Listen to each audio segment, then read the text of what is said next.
आषाढी एकादशीच्या पार्श्वभूमीवर राज्यभरात वारकरी संप्रदायाचा भक्तिमय उत्साह पाहायला मिळत आहे. त्याचाच प्रत्यय अहिल्यानगर जिल्ह्यातील केसापूर गावात आला. जिल्हा परिषद शाळेच्या वतीने चिमुकल्या विद्यार्थ्यांची पारंपरिक बालगोपाळ दिंडी मोठ्या भक्तिभावानं आणि उत्साहात काढण्यात आली. विठ्ठल रुक्मिणीचा वेश परिधान केलेल्या विद्यार्थ्यांनी हरिनामाचा गजर करत संपूर्ण गाव भक्तिरसात रंगवून टाकले. अहिल्यानगर जिल्ह्यातील केसापूर गावातील जिल्हा परिषद शाळेच्या वतीनं आयोजित करण्यात आलेल्या बालगोपाळ दिंडीला ग्रामस्थांनी उत्स्फूर्त प्रतिसाद दिलाय. शाळेच्या परिसरातून दिंडीला प्रारंभ होताच विठ्ठल रुक्मिणी, वारकरी आणि संतांचा वेश परिधान केलेल्या चिमुकल्या विद्यार्थ्यांनी टाळ मृदुंगाच्या गजरात ज्ञानोबा तुकाराम आणि पांडुरंग हरीचा जयघोष करत गावभर भक्तिमय वातावरण निर्माण केलं.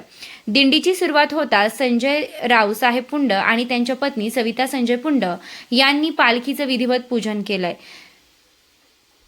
यानंतर दिंडीत सहभागी झालेल्या सर्व चिमुकल्या विद्यार्थ्यांसाठी नाश्त्याची विशेष व्यवस्था करण्यात आली.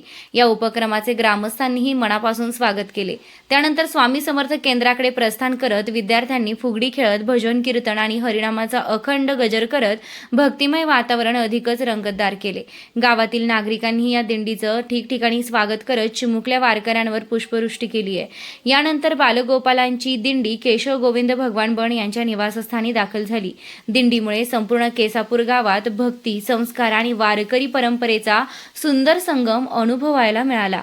लहान वयातच विद्यार्थ्यांमध्ये अध्यात्म, संस्कृती आणि सामाजिक मूल्यांची जपणूक व्हावी हा या उपक्रमामागील उद्देश असल्याचं आयोजकांनी सांगितलंय.